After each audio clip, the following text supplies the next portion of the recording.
আমরা রমজান মাসে পা দিব, আল্লাহ পাক আমাদেরকে রমজান মাস পর্যন্ত পৌঁছে। আল্লাহুম্মা আমিন। আসলে রমজান মাসটা এমন একটা মাস, 11টি মাসকে যদি এক পাল্লায় রাখা হয়, আর এই একটা দিন রমজান মাসের একদিনকে এক পাল্লায় রাখা হলে রমজান মাসের ওজনটাই বেশি হবে। সুবহানাল্লাহ, এত পরিমাণ দাম দিয়েছেন আল্লাহ পাক রব্বুল আলামিন। এটা একটা বোনাসের মাস। প্রত্যেক মাসেই কিন্তু বোনাস দেন। আপনারা যারা চাকরি করেন প্রত্যেক মাসে কি বোনাস দেন? শুধু 2 ঈদে বোনাস দেন। তাহলে সাধারণ মানুষ যাকে আল্লাহ সৃষ্টি করেছে সেই মানুষ যদি বোনাস দিতে পারে, যে আল্লাহ এত বড় পৃথিবী চালায়, যে আল্লাহ সবকিছুর মালিক, সে আল্লাহকে বোনাস দিতে পারে না? অবশ্যই পারে। আসেন, আল্লাহ পাক রব্বুল আলামিন এই মাসের মধ্যে এত পরিমাণ বোনাস দেন যে কোনো ব্যক্তি যদি 1টি টাকা দান করে, এই টাকাটা 1 থেকে 77 টাকা পর্যন্ত বৃদ্ধি করে। সুবহানাল্লাহ। কেউ 1 টাকা দান করলে কয়টা পরিমাণ বাড়ে হয়? 77 টাকা পরিমাণ দান করা হয়। তাহলে 77 দিয়ে গুণ দিতে থাকেন, 9 লক্ষ হবে। আল্লাহ পাক রব্বুল আলামিন এত পরিমাণ সওয়াব দান করবেন। এই রমজান মাসের মধ্যে যদি কোনো ব্যক্তি একটা নফল আদায় করে, নফল, সাধারণ নফল, যেটা পড়লেও হয় না পড়লেও না হয়, এই নফলটাকে আল্লাহ পাক রব্বুল আলামিন ফরজ সমতুল্য সব আমল নামে জানেন। সুবহানাল্লাহ।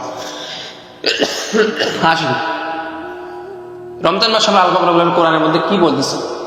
আসলে ভিত্তি ছাড়া কোনো জিনিস ঠিক না। আপনাদের জমি রয়েছে, এই জমির দলিল যদি ঠিক না থাকে, জমির কোনো দাম নেই বা জমির কোনো ভ্যালু নেই আপনার কাছে। প্রত্যেকটা জিনিসের দলিল লাগে। মোটরসাইকেল থেকে তার লাইসেন্স লাগে, জমি থেকে জমির দলিল লাগে, এমনকি মোবাইল থাকলে সেই মোবাইলের কাগজপত্রও লাগে। তা নয়, তা যদি না হয়, এটা সুলাইমান অনেক সময় হিসেবে গণ্য করা। আসেন যে আল্লাহ পাক রব্বুল আলামিন কোরআনের কারিমের মধ্যে রমজান মাস সম্পর্কে কি বলছে? রব্বুল আলামিন কোরআনুল কারিমের 2 নম্বর সূরা বাকারার মধ্যে বলতেছেন, ইয়া আইয়ুহাল্লাযীনা আমানু কুতিবা আলাইকুমুস সিয়াম কামা কুতিবা আলাল্লাযীনা মিন ক্বাবলিকুম লাআল্লাকুম তাত্তাকুন। আল্লাহু আকবার বলেন। রব্বুল আলামিন বলেছেন, ওহে বিশ্বাসীরা, আল্লাহ পাক রব্বুল আলামিন মানুষদেরকে ডাক দিয়ে বলেছেন, ও দুনিয়ার মানুষেরা রে, আল্লাহ পাক রব্বুল আলামিন আপনাকে আমাকে সম্মানজনক পদ ব্যবহার করেছেন, সম্মান দিয়েছেন। এই জন্য বলতেছেন, হে বিশ্বাসীরা। আল্লাহ পাক রব্বুল আলামিন মানুষদেরকে বলেছেন, হে বিশ্বাসী মানুষেরা। রব্বুল আলামিন চাইলে সারা বিশ্বের মানুষদেরকে বলতে পারতেন, কিন্তু না, তাদেরকে বলেননি। শুধুমাত্র কেবলমাত্র মুসলমানদেরকে টার্গেট করে বলা হয়েছে, হে বিশ্বাসীগণ। আল্লাহ পাক রব্বুল আলামিন বলেছেন, হে বিশ্বাসীগণ, আমি আল্লাহ পাক রব্বুল আলামিন তোমাদের উপর রমজান মাসের রোজাকে ফরজ করেছি। সকলে বলি সুবহানাল্লাহ। তাহলে রব্বুল আলামিনকে আমরা জিজ্ঞেস করলাম, রব্বুল আলামিন রমজানের কোথা থেকে এলো, রমজানটা কি? রব্বুল আলামিন প্রশ্নে জবাবে বলেন, বান্দারে, আমি আল্লাহ পাক রব্বুল আলামিন তোমাদের উপর রমজান মাসের রোজাকে ফরজ করে দিলাম। নামাজ পড়া যেভাবে ফরজ, রোজা রাখা তেমনি ভাবে ফরজ, হজ করা যেরকম যার উপর ফরজ, তেমনি ভাবে রোজা করাটাও তার উপর ফরজ। বালক হওয়ার পর থেকে মৃত্যু পর্যন্ত যারা দুনিয়ায় থাকবে, এদের উপর আল্লাহ পাক রব্বুল আলামিন রমজান মাসের রোজাকে ফরজ করে দিয়েছেন। এখন আমাদের প্রশ্ন হলো, রমজান রোজা রাখলে আমাদের লাভ না ক্ষতি? আল্লাহ পাক রব্বুল আলামিন সেটাও বলতেছেন, ইয়া আইয়ুহাল্লাযীনা আমানু কুতিবা আলাইকুমুস সিয়ামু কামা কুতিবা আলাল্লাযীনা মিন ক্বাবলিকুম লাআল্লাকুম তাত্তাকুন। তাহলে রব্বুল আলামিন যদি আমরা জিজ্ঞেস করি, রব্বুল আলামিন আমাদের উপরে রমজান মাসের রোজাকে কেন ফরজ করলেন? এত কষ্টদায়ক একটা ইবাদত। নামাজ পড়া অতটা কষ্ট নয়, হজ করা অতটা কষ্ট নয়, কিন্তু রমজান মাসের রোজাটা একটা এত কষ্টের কারণ ইবাদত। মানুষ সারাদিন না খেয়ে অনেক মাঠে ঘাটে কাজ করে, তারপরে রোজা থাকে, একটা কষ্টদায়ক ইবাদত। অনেক মানুষের কাছে বিরক্ত বোধ হয়ে যায়। অনেকে বলে যে আমার খাবারের অভাব নেই, আমি কেন রোজা থাকবো? যাদের ঘরের মধ্যে খাবার নাই তারাই রোজা থাকুক, কেমন অনেক মানুষ এই কথাগুলো বলে। আল্লাহ পাক রব্বুল আলামিন তাদের জয়ের মধ্যে বলছেন, বান্দারে, শুধু তোমাদের উপর আমি আল্লাহ পাক রব্বুল আলামিন রমজান মাসের রোজাকে ফরজ করিনি, কামা কুতিবা আলাল্লাযীনা মিন ক্বাবলিকুম, তোমাদের পরবর্তী যারা উম্মত ছিল, হযরত আদম আলাইহিস সালামের উম্মতের উপর রমজান মাসের রোজাকে ফরজ করা হয়েছিল। হযরত নূহ নবীর উম্মতের উপর রমজান মাসের রোজাকে ফরজ করা হয়েছিল। হযরত মূসা আলাইহিস সালামের উম্মতের উপর রমজান মাসের রোজাকে ফরজ করা হয়েছিল। এখন আমাদের প্রশ্ন হলো, আল্লাহ আপনি যে রমজান মাসের রোজাকে ফরজ করলেন, বুঝলাম আমাদের উপর ফরজ করলেন, অতীতের নবীদের উপরে ফরজ করেছিলেন।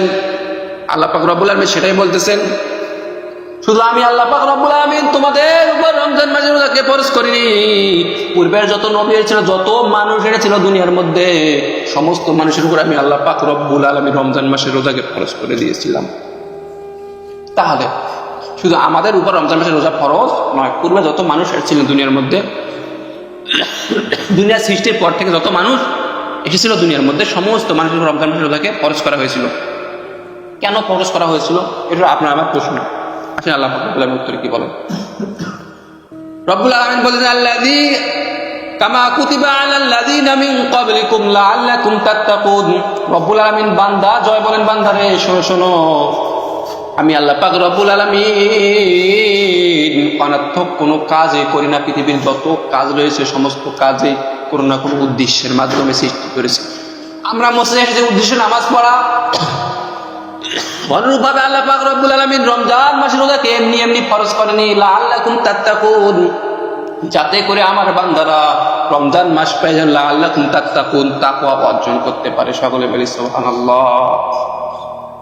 তাকওয়াটা কি? এটা হলো আল্লাহর ভয়। লাআল্লাকুম তাত্তাকুন, তাকওয়াটা হলো আল্লাহর ভয়। একটা মানুষ যখন রোজা থাকবে, সে নামাজ ছেড়ে দিতে পারবে না, সে মিথ্যা কথা বলতে পারবে না, সে হারাম খাইতে পারবে না, সে জিনার কাজ করতে পারবে না। একটা মানুষের রোজা থাকে, তার দ্বারা কোনো খারাপ কাজ হওয়া সম্ভব নয়। আপনারা নিজেরা প্রশ্ন করলে বুঝতে পারবেন যে রমজান মাসের মধ্যে সমস্ত খারাপ কাজ মানুষ ছেড়ে দেয়। এটাই আল্লাহ পাক রব্বুল আলামিন বলছেন, লাআল্লাকুম তাত্তাকুন, যাতে করে তোমরা তাকওয়া অর্জন করতে পারো। এই জন্য আমি আল্লাহ পাক রব্বুল আলামিন রমজান মাসে রোজাকে ফরজ করেছিলাম, যাতে করে তোমরা তাকওয়া অর্জন করতে পারো। আল্লাহ পাক রব্বুল আলামিন এটাই বলেছেন, ইয়া আইয়ুহাল্লাযীনা আমানু কুতিবা আলাইকুমুস সিয়াম, হে বিশ্বাসীগণ, আমি আল্লাহ পাক রব্বুল আলামিন তোমাদের উপর রমজান মাসের রোজাকে ফরজ করে দিয়েছি, এই জন্য যাতে লাআল্লাকুম তাত্তাকুন, তোমরা যাতে করে তাকওয়া অর্জন করতে পারো এবং সমস্ত খারাপ কাজ থেকে বিরত থাকতে পারো। তাই তো হচ্ছে আমাদের সমাজে। রমজান মাস আসলে আমরা কি হয়ে যাই? নামাজি হয়ে যায়, মসজিদগুলো জায়গা হয় না। কেন? লাআল্লাকুম তাত্তাকুন, তাকওয়া অর্জন করতে পারি আমরা। রমজান মাস আসলে কি হয়? আমাদের ইমান বলন্দ হয়, ইমান কি হয়? বৃদ্ধি হয়ে যায়, নামাজি বেড়ে যায়, রোজা সব সময় ভালো কাজ বেড়ে যায়। এই জন্য আল্লাহ পাক রব্বুল আলামিন রমজান মাসটাকে আমাদের জন্য ট্রেডিং স্বরূপ হিসেবে দিয়েছেন। সকলে সুবহানাল্লাহ। তাই রমজান মাসকে আল্লাহ পাক রব্বুল আলামিন আমাদের জন্য বোনাসের মাস দিয়েছেন। রমজান মাসের মধ্যে যদি একটি কোনো ভালো আমল কোনো মানুষ করে, একটা ভালো আমলকে আল্লাহ পাক রব্বুল আলামিন বাড়াইতে ৭০ গুণ বৃদ্ধি করে দেন। সকলে বলি সুবহানাল্লাহ। তাহলে আমাদের সামনে রমজান আসছে, আমরা চেষ্টা করবো ইনশাআল্লাহ সমস্ত ভালো কাজ করার জন্য। রব্বুল আলামিন যখন আমরা আল্লাহকে জিজ্ঞেস করলাম, ও আল্লাহ, এত রমজান মাস রোজা থাকলে আমাদের অনেক অসুস্থতা হয়, অনেকের পেটের মধ্যে গ্যাস হয়, এখন আসেন ডাক্তারদেরকে জিজ্ঞেস করি। ইংল্যান্ডের সব থেকে বড় ডাক্তারকে জিজ্ঞেস করা হলো, ভাই রমজান মাসে রোজা থাকলে আমাদের লাভ কি, শরীরের উপকার কি? ডক্টর একজন ইহুদি, তারপরেও সে জবাব বললো, ও ভাই, রমজান মাসটা এমন একটা মাস শুধু তাকওয়া অর্জন নয়, আপনার আমার যে শরীরটা রয়েছে এই শরীরের মধ্যে সমস্ত অঙ্গ প্রত্যঙ্গগুলো পুরো নয়, আবার রিফায়ারিং হয়। সকলে বলি সুবহানাল্লাহ। তাহলে একটা সাইকেল 1 বছর চলছিল, তার সমস্যা হয়। একটা মোটরসাইকেল 1 বছর চললে তার কি হয়ে যায়? রিফায়ারিং এর প্রয়োজন হয়। অনুরূপভাবে আপনার মধ্যে শরীরটা রয়েছে, এই শরীরের মধ্যে কত খাবার যে আমরা খাই, পৃথিবীর মধ্যে মানুষ যে পরিমাণ খাবার খায়, কোনো হিংস্র প্রাণী এত খাবার খাইতে পারে না। মানুষ এত পরিমাণ খাবার খায়, আমরা যত খারাপ কেমিক্যাল ঢুকাই শরীরের মধ্যে, মানুষ যত পরিমাণ বিষ পান করে, মানুষ হিসেবে দেখা যাচ্ছে যে একটা মানুষ বছরের মধ্যে 1 থেকে 1.5 কেজি বিষে খায়। একটা মানুষ বছরের মধ্যে 1 থেকে 1.5 কেজি কি খায়? বিষ গ্রহণ করে। কিভাবে? খাবারের মাধ্যমে মানুষের অঙ্গ প্রত্যঙ্গের মধ্যে বিষ ঢোকে।